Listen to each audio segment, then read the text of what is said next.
La fotografía no gritaba, susurraba. Fue encontrada por casualidad décadas más tarde, en el Archivo Histórico de Asturias, por un joven documentalista llamado Ismael Cuesta, un hombre metódico acostumbrado al silencio y al olor a papel viejo.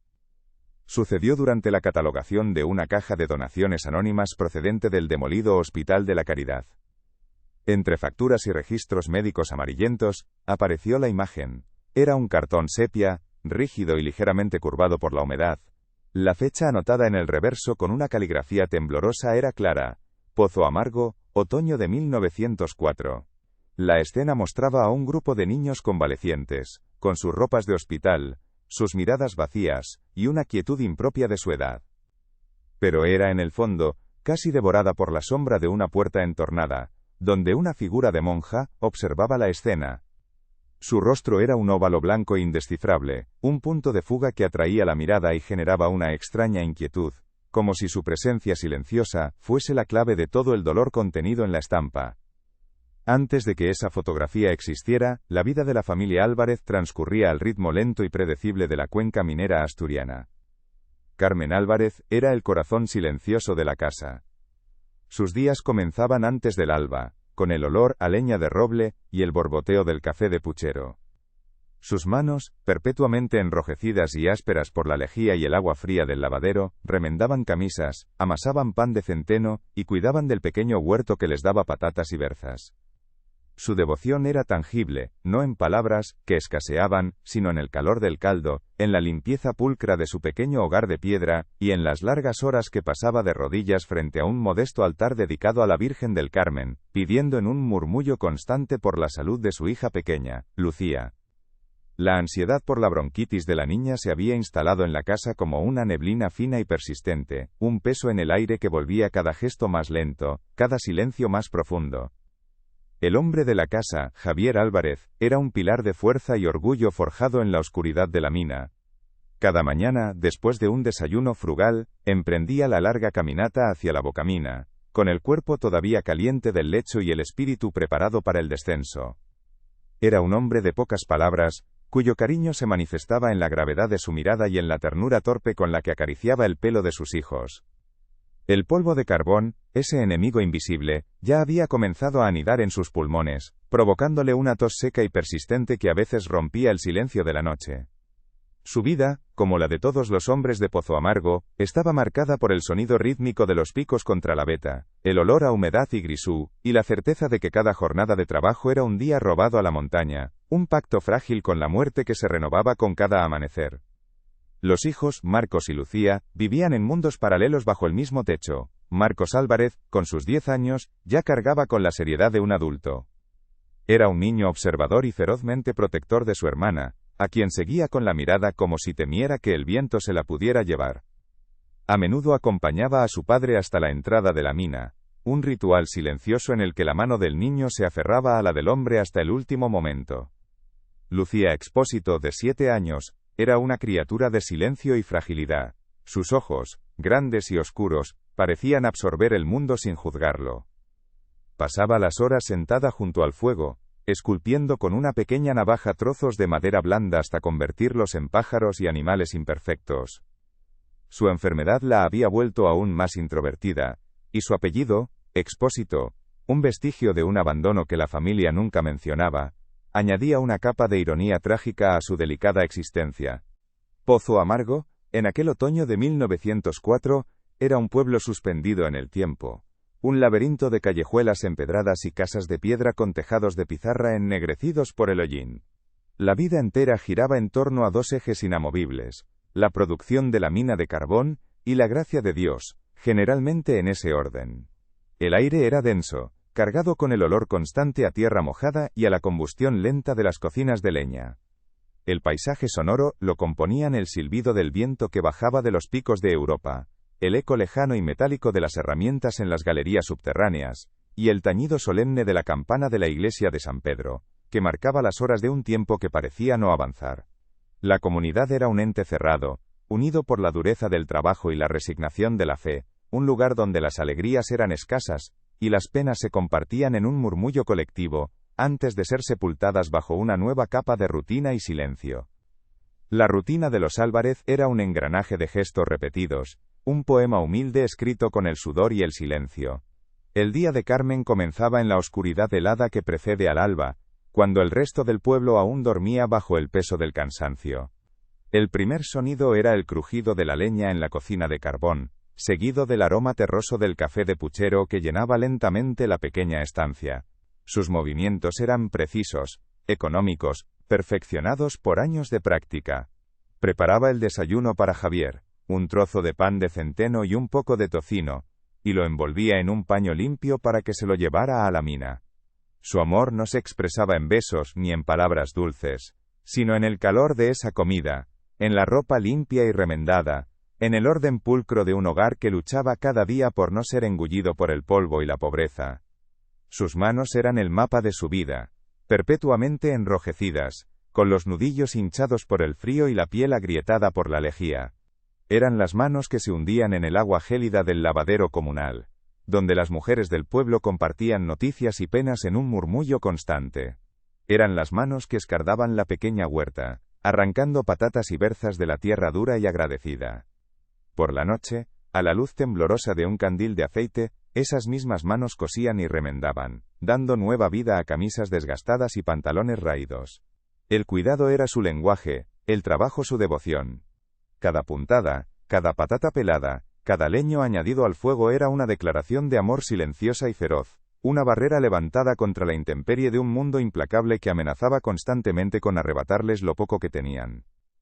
La cocina era el corazón indiscutible de la casa, un espacio diminuto donde el calor de la chapa de hierro luchaba contra la humedad que se filtraba por los muros de piedra. Olía perpetuamente a guiso lento, a cebolla sofrita, a la legumbre humilde del pote asturiano que borboteaba durante horas, alimentando a la familia y perfumando el aire con una promesa de sustento. Carmen era la guardiana de ese fuego, una sacerdotisa de la necesidad que convertía la escasez en milagro. El pan que amasaba con harina de centeno era denso y oscuro, pero sabía a hogar. Las comidas familiares eran eventos solemnes, celebrados en un silencio casi reverencial, donde el sonido de las cucharas contra los platos era la única música. En cada bocado se honraba el esfuerzo de Javier en la mina y la dedicación incansable de Carmen en casa. La partida de Javier hacia la mina cada mañana era un ritual cargado de una tensión sorda. Se calzaba sus botas pesadas, su rostro ya una máscara de seriedad, y Marco siempre lo acompañaba hasta el final de la calle. El niño caminaba a su lado, con su pequeña mano firmemente agarrada a la del padre, un ancla de afecto en un mar de incertidumbre. No se decían nada. No hacía falta. En el umbral del sendero que llevaba a la bocamina, Javier se detenía, le revolvía el pelo a su hijo con una torpeza tierna, y seguía su camino sin mirar atrás. Marcos se quedaba allí, inmóvil, observando cómo la figura de su padre se hacía más y más pequeña, hasta ser devorada por la silueta amenazante de la montaña. Era el guardián de una despedida diaria, el testigo mudo del pacto de su padre con la oscuridad. El mundo de Javier era un universo subterráneo de negrura y humedad.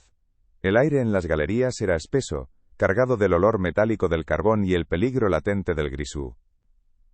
La única luz era la de las lámparas de carburo, que proyectaban sombras danzantes y monstruosas sobre las paredes de roca. El trabajo era brutal, una batalla física contra la veta que dejaba los cuerpos doloridos y los pulmones llenos de un polvo fino y letal. Pero en esa oscuridad también existía una hermandad inquebrantable, una camaradería forjada en el riesgo compartido.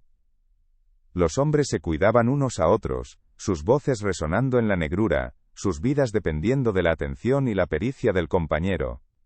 Javier era respetado por su fuerza y su temple, un hombre que no malgastaba palabras, pero cuya presencia infundía calma en el corazón de la tierra.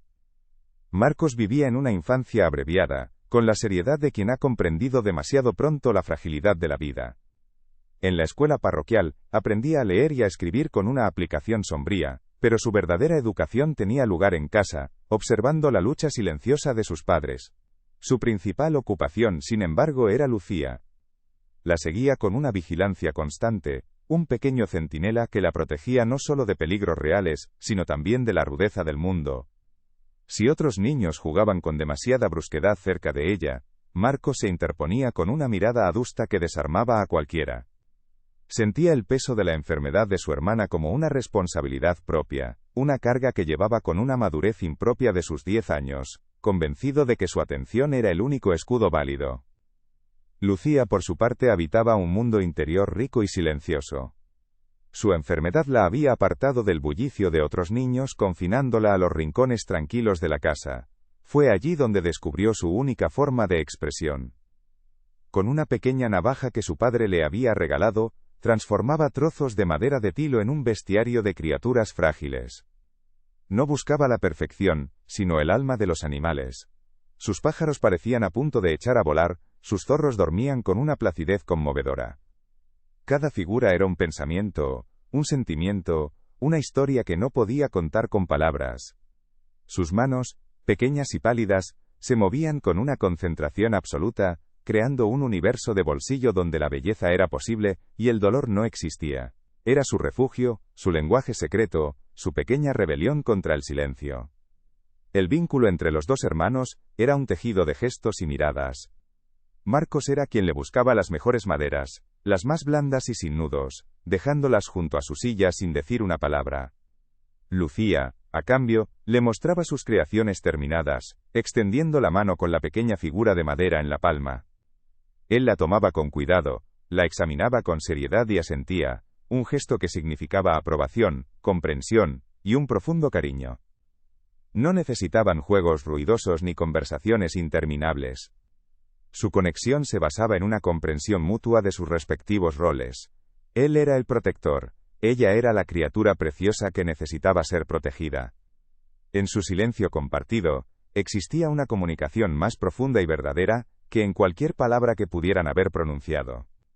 La vida de Pozo Amargo se derramaba fuera de las casas, en los espacios comunes donde la comunidad se tejía y destejía. En el lavadero, las mujeres frotaban la ropa contra la piedra mientras sus voces se mezclaban con el chapoteo del agua, compartiendo remedios para la tos, quejas sobre los maridos y rumores que corrían como el viento.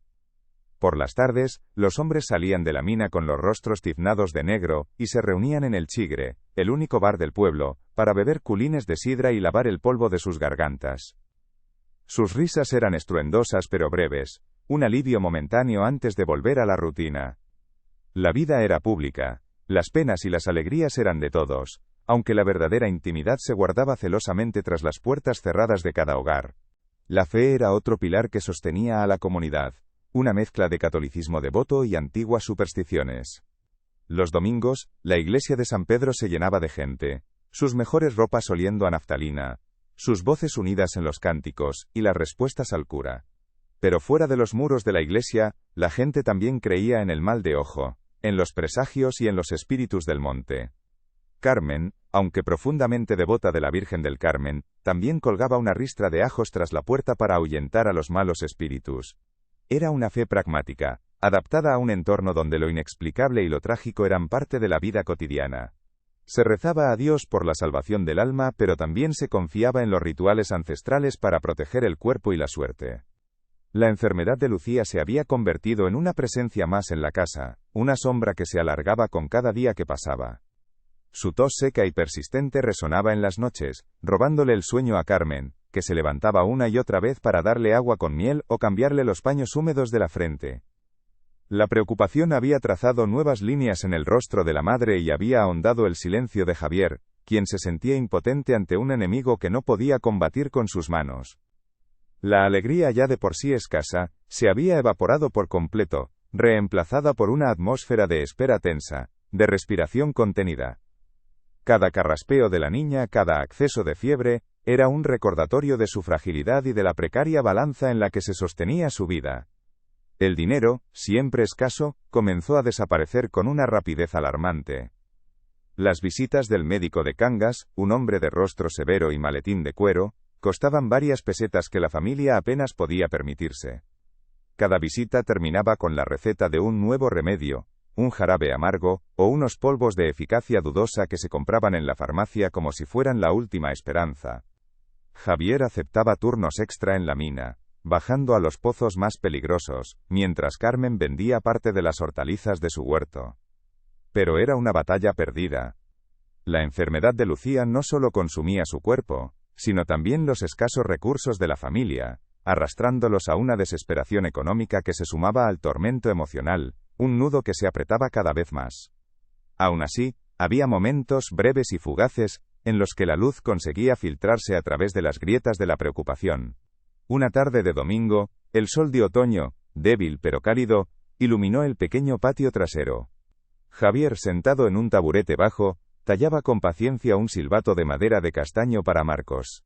Lucía, envuelta en una manta gruesa, los observaba desde el umbral de la puerta, y una sonrisa casi imperceptible se dibujó en sus labios pálidos. Carmen, que los miraba desde la cocina, sintió una punzada en el pecho, una mezcla de amor y dolor tan intensa que le cortó la respiración. Fue un instante perfecto, una fotografía mental de lo que significaba ser una familia, un tesoro frágil que guardó en su corazón sin saber que pronto sería todo lo que le quedaría. El otoño avanzó, trayendo consigo lluvias frías y persistentes que convertían las calles de Pozo Amargo en un lodazal. El viento del norte aullaba entre las casas de piedra, un lamento constante que parecía presagiar la desgracia. La familia se veía obligada a pasar más tiempo encerrada, y el pequeño espacio de su hogar se volvía opresivo, cargado con el peso de la ansiedad.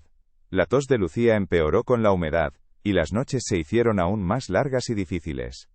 El mundo exterior se había vuelto hostil, un reflejo del enemigo invisible que se había instalado en el interior de su casa y en el pecho de su hija.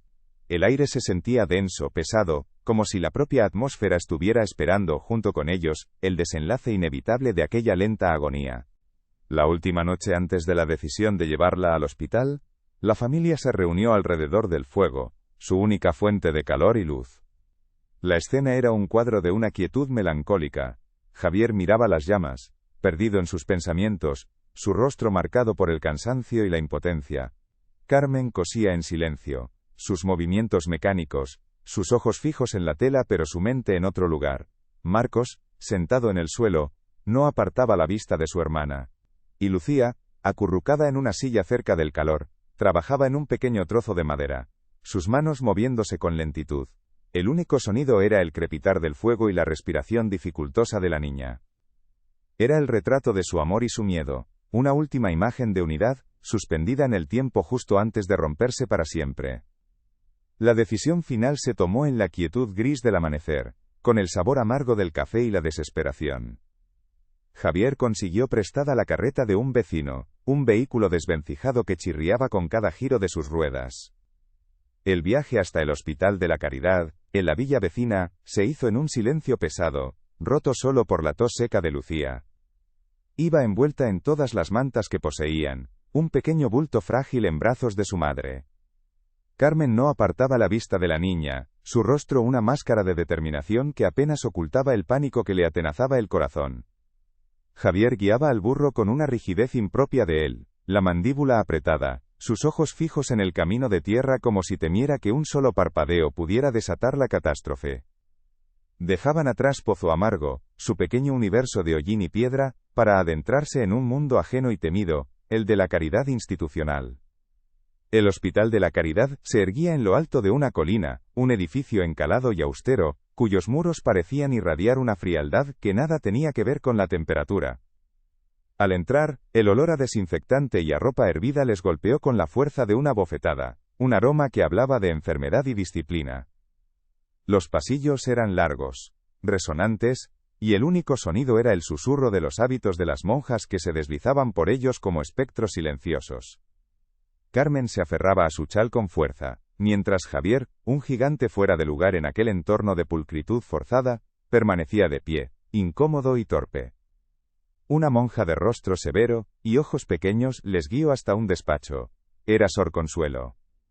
Su mirada evaluó a Lucía con una eficiencia clínica, pero por un instante, un fugaz e indescifrable destello de algo parecido al reconocimiento cruzó sus facciones antes de volver a ser una máscara de piedad impasible. La admisión de Lucía fue un proceso rápido e impersonal, una serie de preguntas y anotaciones en un libro de registro. Luego llegó el momento de la separación. Cuando una joven novicia tomó a Lucía de la mano para llevársela, Carmen no pudo contener un sollozo ahogado, un sonido que se perdió en la inmensidad del vestíbulo.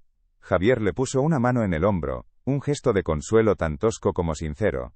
Marcos lo observó todo desde una esquina, sus 10 años cargados con la desconfianza de un anciano. No le gustaba aquel lugar, ni el olor, ni las caras sin emoción de las monjas. Vio cómo su hermana se alejaba por el pasillo, un pequeño punto blanco que se encogía con la distancia. Justo antes de desaparecer tras una puerta, Lucía se giró y le dedicó una última mirada, sus ojos oscuros llenos de una resignación que le partió el alma al niño. La semana que siguió fue una tortura de espera y esperanza contenida. Cada 2 días, Javier hacía el camino hasta el hospital para recibir noticias. Y las noticias, por primera vez en mucho tiempo, eran buenas. La fiebre de Lucía había remitido. Su respiración, aunque todavía débil, era más regular. Parecía que los cuidados del hospital estaban funcionando. Una pequeña llama de optimismo comenzó a arder en el hogar de los Álvarez. Carmen rezaba ante su altar con una devoción renovada, sus susurros llenos de gratitud. Javier volvía de la mina menos encorvado, el peso de su corazón ligeramente aliviado. Planificaron la visita del domingo no como una obligación temerosa, sino como una celebración. Por primera vez en meses, se permitieron imaginar un futuro en el que la risa de Lucía volviera a llenar los rincones silenciosos de la casa. Aquel domingo de otoño amaneció sorprendentemente claro y soleado. El aire era fresco, pero el sol doraba las hojas caídas de los castaños, pintando el paisaje con una belleza melancólica. La familia se vistió con sus mejores galas, la falda oscura de Carmen, la camisa remendada pero limpia de Javier, los pantalones de pana de Marcos. Había una palpable sensación de nerviosismo y alegría en sus gestos. Carmen había pasado la mañana horneando un pequeño pan dulce, un lujo que apenas podían permitirse, y lo envolvió cuidadosamente en un paño blanco. Caminaron hacia el hospital con paso ligero, el corazón lleno de una expectación casi dolorosa. Por un breve instante, el mundo pareció haberse despojado de sus sombras, permitiéndoles creer que la felicidad era, después de todo, una posibilidad tangible para ellos, un regalo que estaban a punto de recibir. Encontraron a Lucía en la sala de convalecencia, un espacio amplio y luminoso con ventanales que se abrían a un jardín interior. Estaba sentada en la cama, apoyada en unas almohadas, más pálida y delgada, pero con una luz distinta en la mirada. El reencuentro fue un torbellino de emociones contenidas.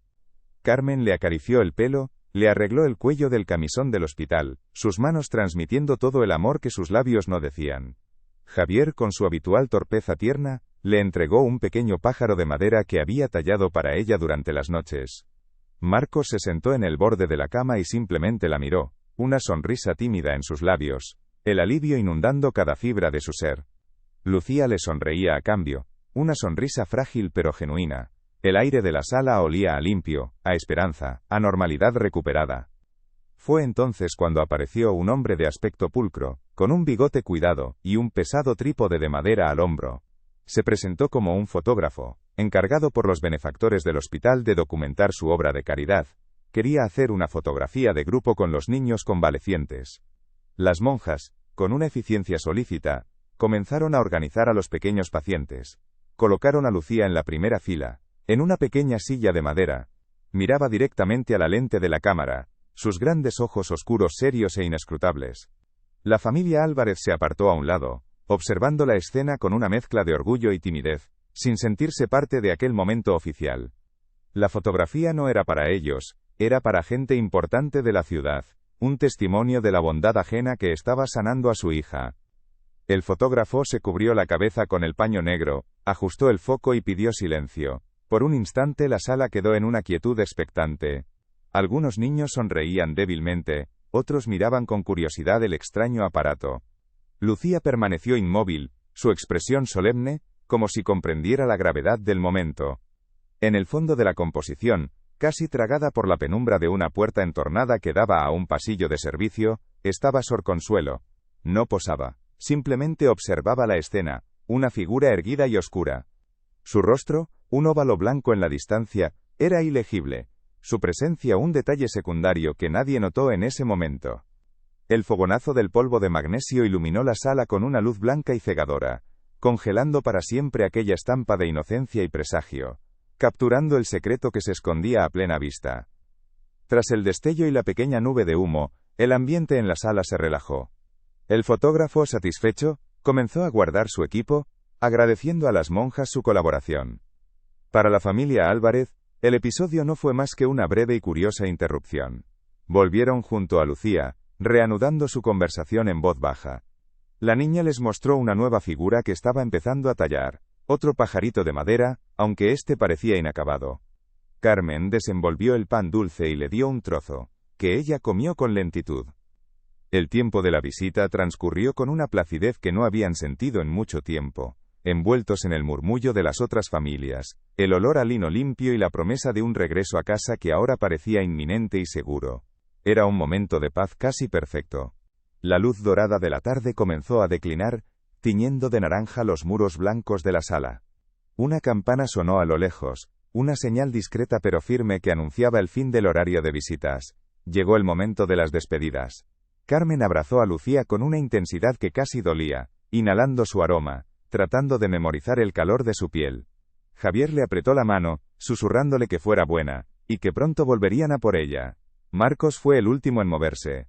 Se quedó un segundo más junto a la cama, y al girarse para seguir a sus padres, su mirada se cruzó con la de Sor Consuelo. La monja se acercaba a la cama de Lucía con su caminar silencioso y fluido. Se inclinó sobre la niña y le susurró algo al oído.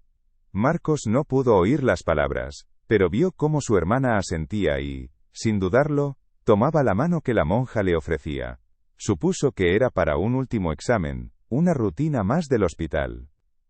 Con una extraña e indefinida inquietud, se dio la vuelta y echó a andar por el largo pasillo, dejando atrás a su hermana sin saber que era la última vez que la vería. Los minutos que siguieron a la despedida se estiraron con la densidad del plomo. Carmen y Javier esperaron en el vestíbulo, un espacio frío y resonante donde sus pasos sonaban demasiado fuertes. La intención era sencilla, una última bendición, una última mirada a Lucía, antes de emprender el camino de vuelta a Pozo Amargo bajo la luz moribunda del crepúsculo. Pero la espera se alargó más de lo debido. 10 minutos se convirtieron en 15. Un nerviosismo sutil, como una corriente de aire frío, comenzó a deslizarse bajo la piel de Carmen. La confianza en la rutina del hospital, en su orden y disciplina, empezó a resquebrajarse. Javier, sintiendo la inquietud de su mujer, se levantó y caminó de un lado a otro, sus pesadas botas marcando un ritmo ansioso sobre las baldosas pulcras. La paz de la tarde se había evaporado, reemplazada por una pregunta silenciosa que ninguno de los dos se atrevía a formular en voz alta. Decidieron volver sobre sus pasos, regresando a la sala de convalecencia con una prisa contenida. La encontraron casi vacía, las camas ya arregladas para la noche, las sábanas blancas y tirantes como sudarios. La cama de Lucía estaba impecable, las almohadas ahuecadas, la manta doblada con una precisión geométrica. Estaba vacía. La ausencia de la niña no era simplemente un hueco, era una presencia abrumadora, un grito silencioso que llenaba todo el espacio. Carmen se acercó lentamente, su mano temblorosa rozando la sábana fría. Sus ojos recorrieron la habitación, buscando una explicación, un rastro, algo. Y entonces lo vio. En el suelo, junto a la pata de la cama, yacía el pequeño pájaro de madera que Lucía había estado tallando. Estaba inacabado, una de sus alas a medio formar. Un objeto insignificante y roto que de repente se convirtió en el epicentro de toda la tragedia del mundo. El grito de Carmen no fue un sonido humano. Fue un desgarro, una fractura del alma que se hizo audible, rasgando la quietud reverencial del hospital.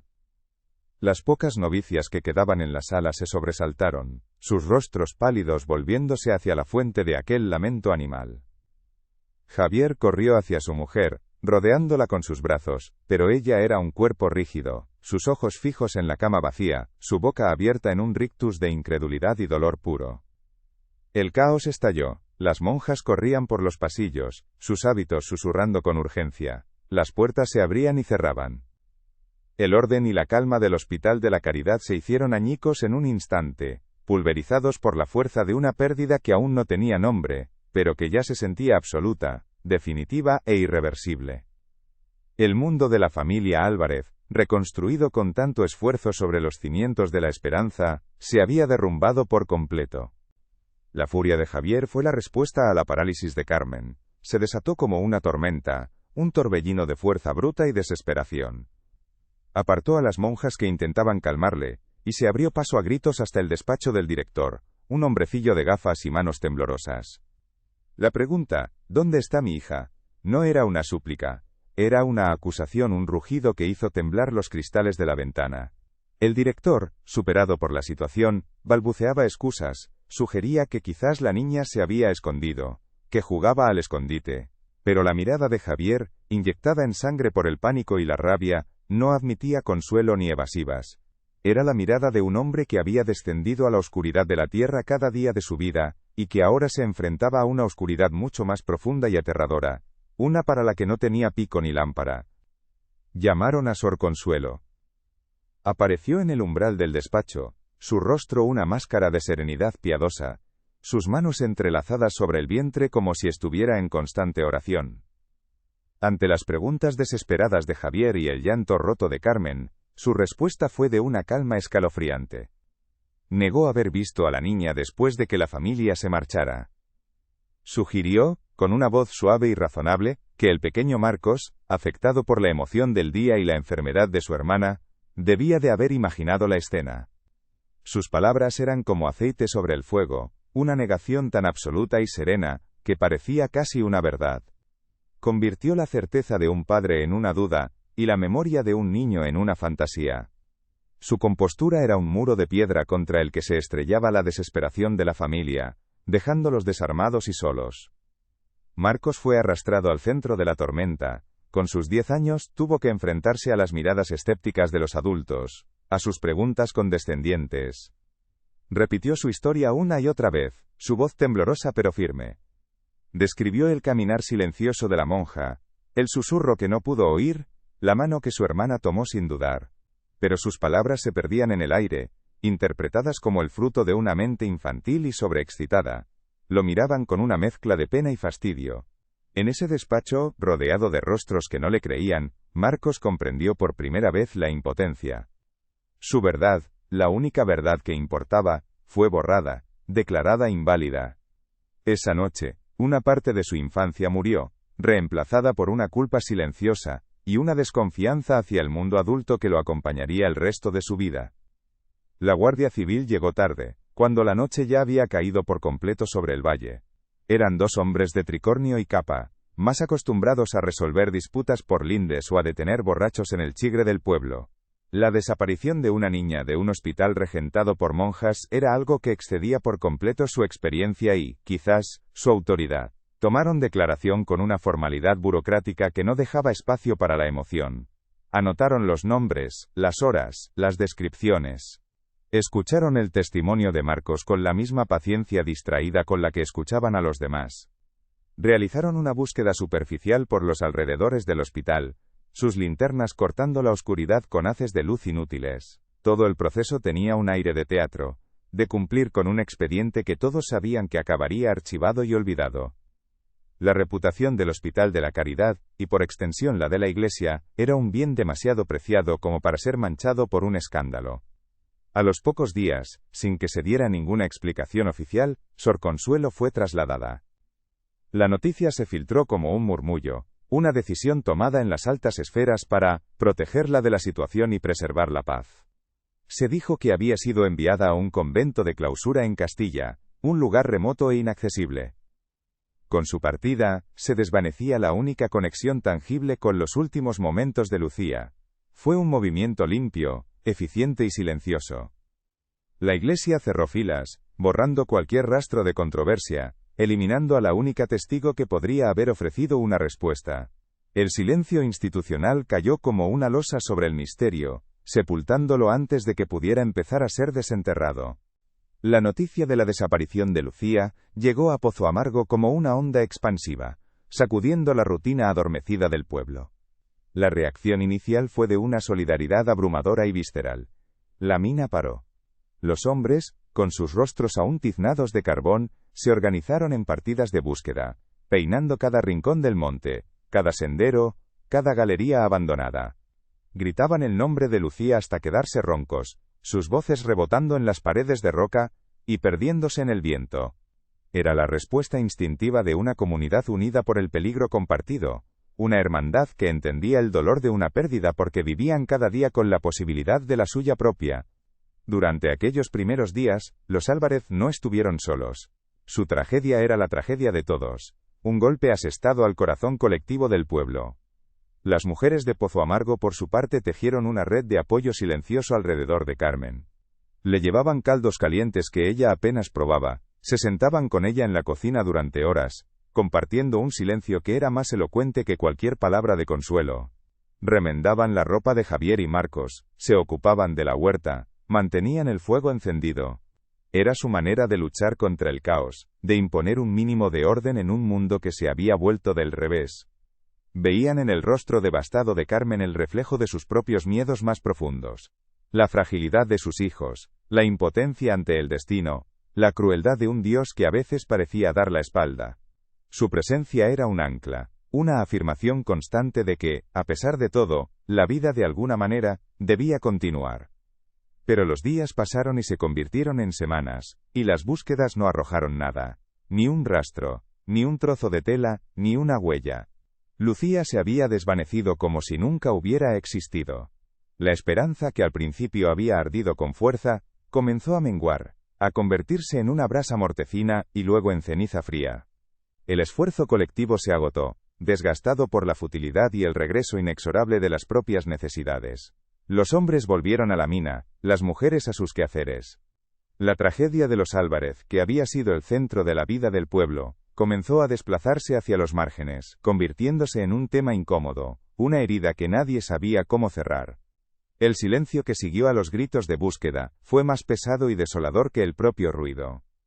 Con el agotamiento de la esperanza, llegó el veneno de los susurros. Incapaz de aceptar el vacío, la mente colectiva del pueblo comenzó a llenarlo con teorías y rumores que se propagaban como la niebla. Algunos decían que la habían robado los gitanos que acampaban a las afueras de la villa. Otros, que una familia rica y sin hijos de Oviedo la había comprado a las monjas, un cuento de hadas macabro que ofrecía una extraña forma de consuelo. Los más viejos, aferrados a las supersticiones de la tierra, hablaban de un lobo o de los espíritus del monte. Cada teoría era una forma de distanciarse del horror puro y simple de la desaparición, de darle una forma, una narrativa, por terrible que fuera. Los Álvarez dejaron de ser víctimas para convertirse en los protagonistas de un cuento oscuro, un relato que se contaba en voz baja junto al fuego. La familia quedó atrapada en una isla de dolor. Antes eran parte del tejido de Pozo Amargo, ahora eran un recordatorio constante de la tragedia. La gente cruzaba la calle para evitar encontrarse con ellos, no por maldad, sino por la incomodidad de no saber qué decir, por el miedo a que su pena fuera contagiosa. La casa de los Álvarez se convirtió en un lugar de luto perpetuo, sus ventanas como ojos vacíos que miraban un mundo que ya no les pertenecía. Carmen se encerró en sí misma, su devoción convertida en un diálogo silencioso y desesperado con un Dios que le había fallado. Javier se hundió en el trabajo y en un mutismo que era más profundo que la propia mina. Y Marcos, el niño que lo vio todo, aprendió a guardar su verdad en lo más hondo de su ser, un secreto pesado como una piedra. El tiempo no curó la herida, simplemente la cubrió con una costra de silencio. Los cumpleaños de Lucía pasaban sin ser mencionados, pero su ausencia gritaba en cada rincón de la casa. Su silla vacía en la mesa, las pequeñas figuras de madera que seguían en el alféizar de la ventana, el camisón que Carmen guardaba doblado en un cajón. Eran reliquias de una vida interrumpida, anclas que mantenían a la familia amarrada a un pasado que se negaba a morir. El pueblo siguió adelante, con sus nacimientos, sus bodas y sus muertes, pero para los Álvarez, el tiempo se había detenido en aquel pasillo de hospital en el otoño de 1904. Vivían en un presente eterno de pérdida, un limbo del que no había escapatoria posible. Así, la historia de Lucía Expósito se convirtió en una leyenda local, una de esas historias tristes que se cuentan a los niños para que no se alejen de casa. La verdad de lo que ocurrió aquella tarde quedó sepultada bajo capas de rumores, olvido y silencio institucional. La fotografía tomada aquel día, la única prueba visual de su existencia en el hospital, nunca llegó a la familia. Quedó archivada, olvidada en una caja junto con otros documentos, un testigo mudo de un instante de falsa esperanza. Para el mundo, la niña simplemente había desaparecido. Para su familia, la desaparición no fue un evento, fue el comienzo de una vida entera definida por un vacío, por una pregunta que resonaría durante décadas sin encontrar jamás una respuesta. Los años cayeron sobre Pozo Amargo como una fina capa de ceniza, lenta e inexorable. 40 años. El tiempo no había pasado, se había acumulado. La década de 1940 encontró al pueblo convertido en un esqueleto de lo que fue. La gran veta de carbón, la que había dado vida y muerte a generaciones de hombres, se agotó. La bocamina, antes una boca hambrienta que devoraba a los hombres cada mañana, fue sellada con hormigón y maderos, un mausoleo silencioso a la prosperidad perdida. La mayoría de las familias se marcharon, siguiendo la promesa de trabajo a las ciudades industriales o a otras cuencas. Las casas de piedra quedaron vacías, sus tejados de pizarra hundiéndose, sus ventanas como cuencas vacías. El viento que bajaba de los picos, ya no traía el eco metálico de los picos, solo el susurro de la hierba creciendo en las calles empedradas, un lamento por un mundo desaparecido. Javier Álvarez no vivió para ver la decadencia final de su pueblo. Murió 15 años después de la desaparición de Lucía, no de un derrumbe en la mina, sino de la propia mina que se había instalado en sus pulmones. La silicosis lo consumió lentamente, vaciándolo por dentro. Pero quienes lo conocieron sabían que el polvo de carbón solo había rematado una obra que el dolor había comenzado. Su estoicismo se había transformado en un silencio pétreo, su fuerza en una fragilidad que se ocultaba tras una espalda cada vez más encorvada. Pasaba las tardes sentado en el umbral de la puerta, mirando la montaña que se había tragado su vida, y de algún modo, a su hija, sin decir una palabra. Murió una noche de invierno, en silencio, ahogado por una tos que parecía traer no solo polvo de roca, sino también el peso de todas las preguntas sin respuesta. Carmen sobrevivió a su marido, a su hija y a su propio pueblo. A sus 68 años en 1944, era una figura frágil y encorvada que se movía por la casa con la lentitud de un espectro. Sus días seguían un ritual inmutable, una coreografía de gestos vaciados de propósito. Limpiaba, cocinaba para ella y para Marcos, cuidaba de una huerta que producía mucho más de lo que necesitaban. Su devoción a la Virgen del Carmen se había transformado en una relación silenciosa y resentida. Ya no pedía, ya no suplicaba. Simplemente encendía la vela cada día, un acto de costumbre más que de fe, un reproche mudo a un cielo que había permanecido sordo. La casa estaba impecable, pero el orden y la limpieza no lograban ocultar la abrumadora ausencia que impregnaba cada pared, cada objeto, cada rincón silencioso. El cuarto de Lucía permanecía intacto, un santuario congelado en el tiempo. Nadie había dormido en esa cama desde 1904. La pequeña colcha seguía doblada a los pies, las sábanas amarillentas por los años, pero limpias. Sobre el alféizar de la ventana, cubiertos por una fina capa de polvo que Carmen limpiaba con una delicadeza reverencial cada semana, seguían los pequeños animales de madera. El pájaro inacabado, el que cayó de su mano en el hospital, no estaba allí. Ese lo guardaba Marcos. Pero los demás, el zorro dormido, el oso torpe, el pájaro con las alas a punto de volar, permanecían como testigos mudos de una infancia interrumpida. El cuarto no era un recuerdo, era una herida abierta, un espacio sagrado y terrible, que demostraba que para la familia Álvarez, el tiempo no había avanzado ni un solo día. Marcos Álvarez, ahora un hombre de 50 años, nunca abandonó Pozo Amargo. Se convirtió en carpintero, un oficio que lo mantenía en contacto con la madera, el único lenguaje que su hermana había hablado con fluidez. Se casó con una mujer buena y paciente de un pueblo cercano, pero nunca tuvieron hijos. Era como si la paternidad fuera un territorio prohibido para él, un eco demasiado doloroso de lo que había perdido. La culpa del testigo al que nadie creyó se había grabado en su rostro, en los surcos profundos alrededor de sus ojos, en la tristeza perpetua de su mirada. Era un hombre bueno, respetado por su habilidad y su honradez, pero vivía rodeado por un aura de melancolía. Era el guardián silencioso de la memoria, el único que conocía la verdad de aquella tarde, y cargaba con el peso de no haber podido hacer nada.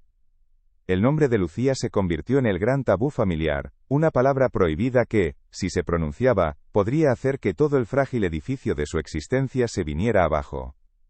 Los cumpleaños llegaban y pasaban en un silencio más denso de lo habitual. Carmen preparaba un guiso especial ese día, sin decir por qué. Marcos trabajaba hasta tarde en su taller, el sonido de su garlopa llenando el vacío. No había velas ni canciones, solo el reconocimiento tácito de una ausencia que era más presente que cualquier celebración. Las conversaciones en la casa de los Álvarez se habían reducido a lo esencial: el tiempo, la cosecha, las pequeñas dolencias. Habían olvidado cómo hablar de sentimientos, cómo compartir algo más que el pan y el silencio. El espacio que Lucía había dejado no se llenó con palabras, sino con un vacío que se hizo más y más grande con los años. Los objetos se convirtieron en los depositarios de la memoria.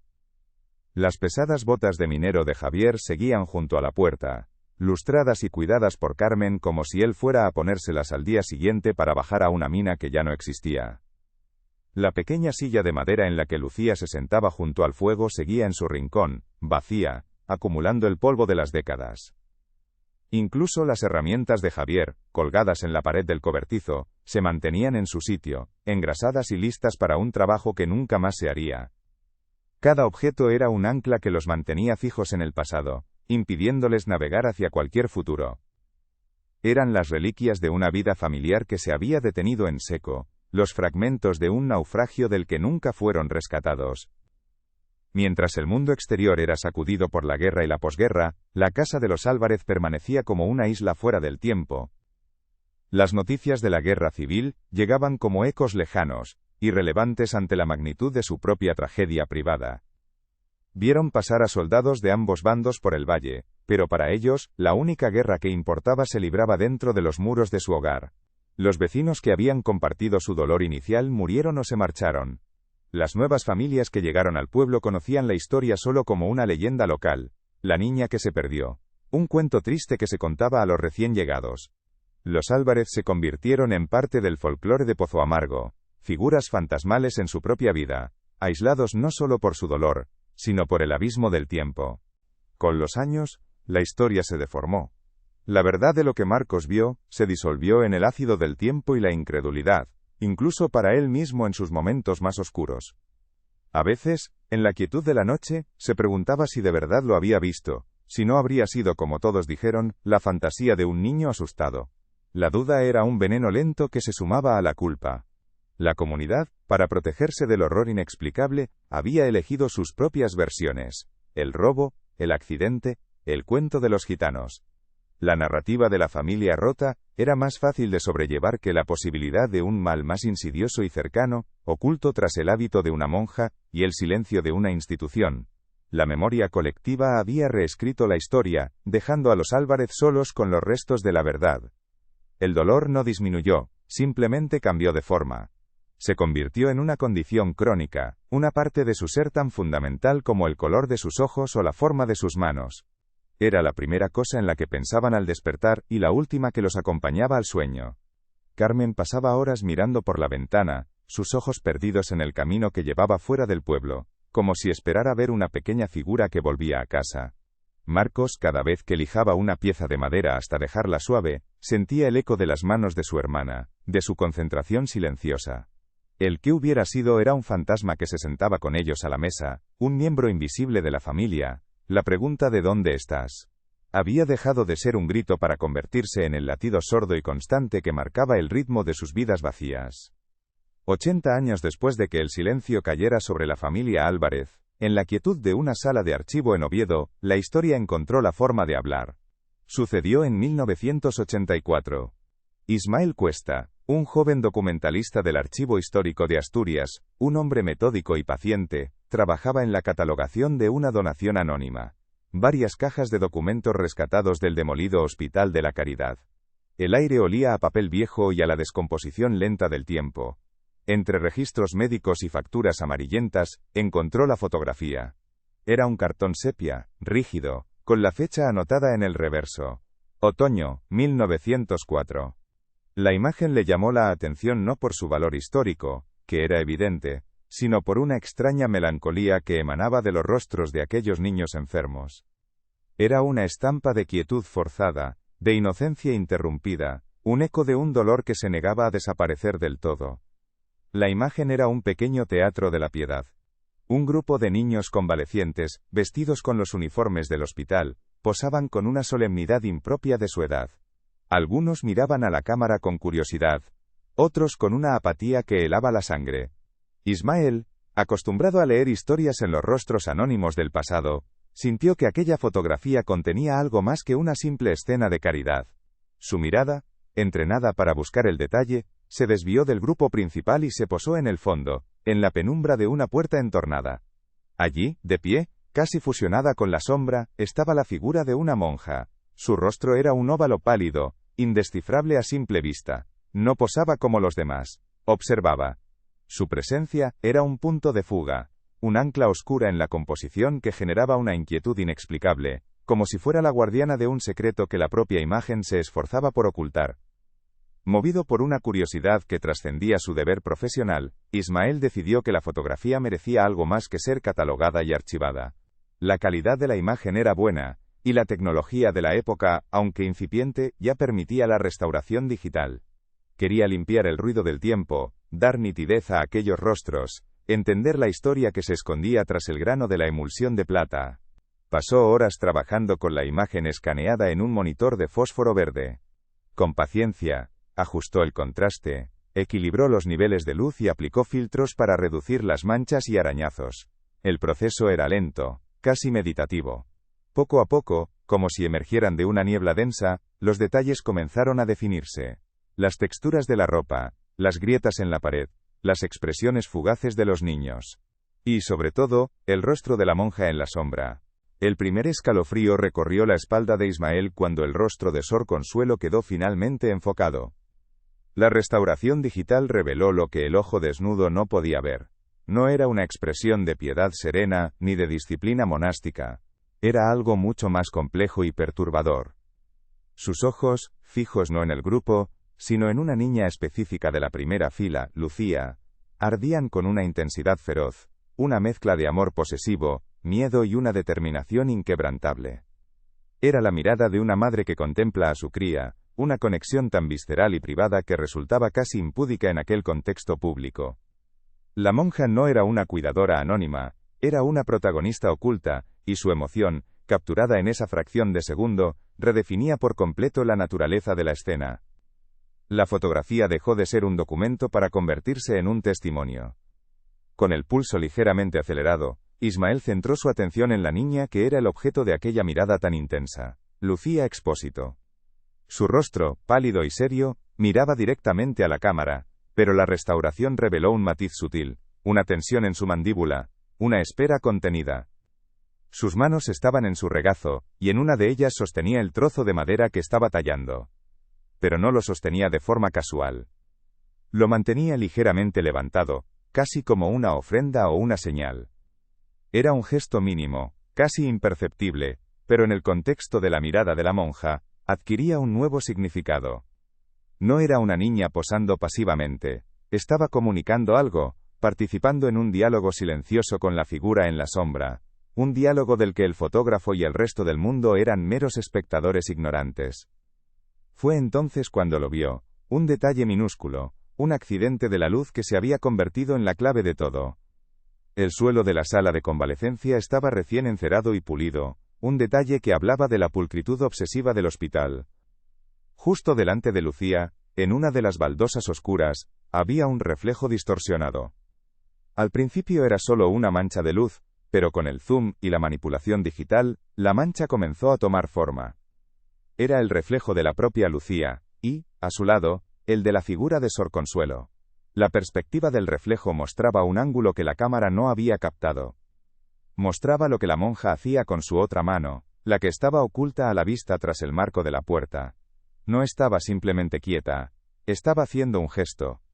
El corazón de Ismael dio un vuelco. En el reflejo borroso pero inconfundible, la mano de Sor Consuelo estaba ligeramente levantada, con dos dedos extendidos. No era un gesto violento ni amenazante, era una señal discreta, cómplice, un código secreto entre ella y la niña. Era el gesto de un plan en marcha, de una cita concertada, 2 minutos, o en un momento, o espérame. El significado exacto se había perdido en el tiempo, pero la intención era cristalina. La desaparición de Lucía no había sido un rapto improvisado ni una fuga infantil. Había sido un acto premeditado, una extracción silenciosa y planificada entre la monja y la niña. La historia de Marcos, el niño al que nadie creyó, era cierta. Cada detalle de su testimonio, ridiculizado y descartado como una fantasía, estaba ahora corroborado por aquel fantasma de luz atrapado en una baldosa 80 años atrás. Ismael se reclinó en su silla, el silencio de la sala de archivo de repente pesado y ensordecedor. La fotografía que tenía delante ya no era una simple imagen. Era una confesión. Era la prueba irrefutable de una verdad que había permanecido enterrada bajo décadas de silencio, dolor y olvido. La historia de la familia Álvarez, que había sido una tragedia de pérdida inexplicable, se transformaba ahora en una historia de recuperación desesperada. Sor Consuelo no había robado a una niña, había recuperado a su hija.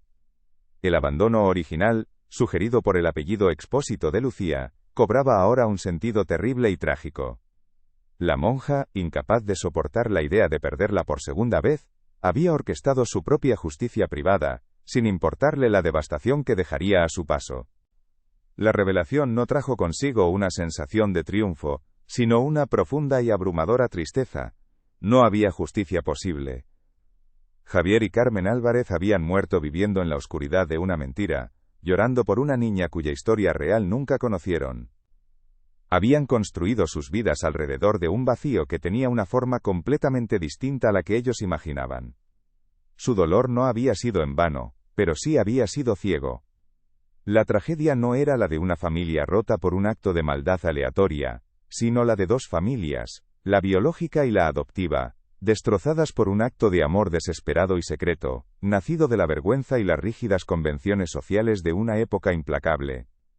Ismael Cuesta apagó el monitor. La luz verde se desvaneció, dejando la sala en penumbra.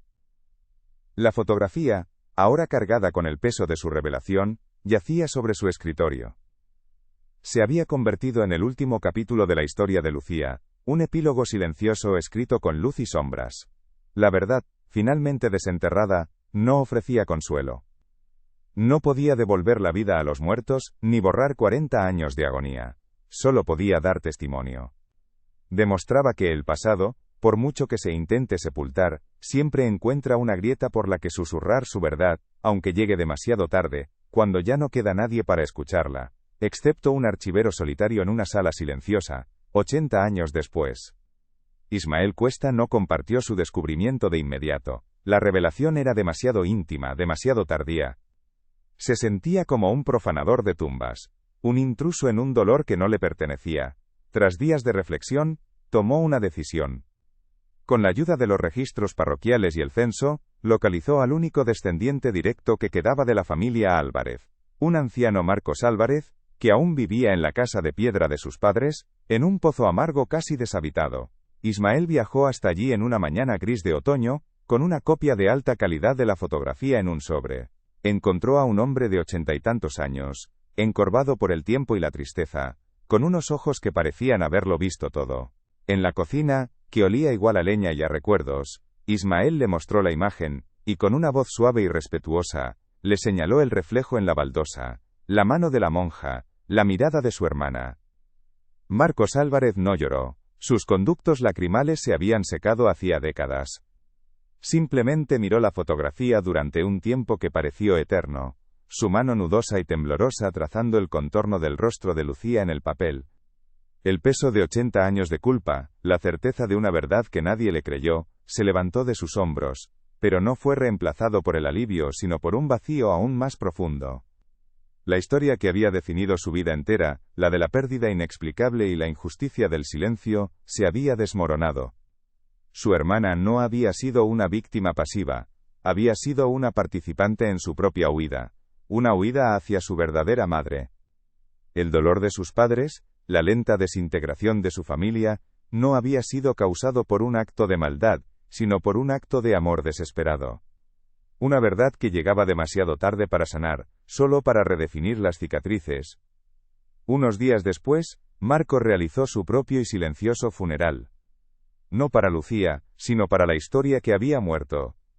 Fue al pequeño cementerio del pueblo, donde las lápidas de sus padres, Javier y Carmen, estaban cubiertas de musgo. No llevaba flores, llevaba una pequeña caja de madera que él mismo había fabricado. Dentro, colocó la copia de la fotografía que Ismael le había dado. Junto a ella depositó el pequeño pájaro de madera inacabado que había recogido del suelo del hospital 80 años atrás, y que había guardado como una reliquia sagrada. Cavó un pequeño hoyo junto a la tumba de su madre y enterró la caja. No hubo oraciones, no hubo palabras. Fue el entierro de una pregunta, el acto final de entregar un secreto a la tierra para que descansara junto a aquellos a los que había atormentado en vida.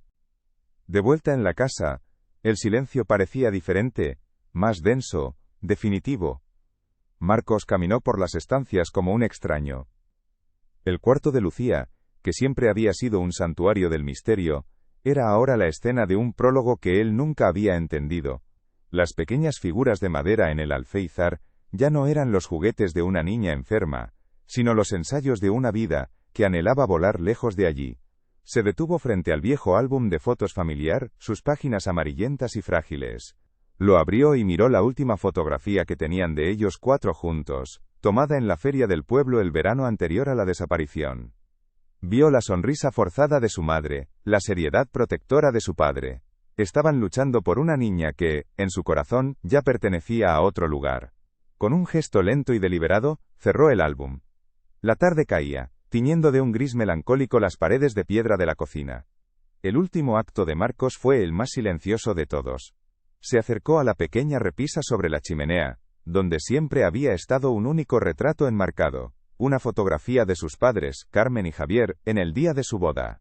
Un retrato de dos personas cuyo amor había sido lo suficientemente fuerte para soportar la mina, la pobreza y el trabajo duro, pero que no pudo sobrevivir al fantasma de una niña perdida.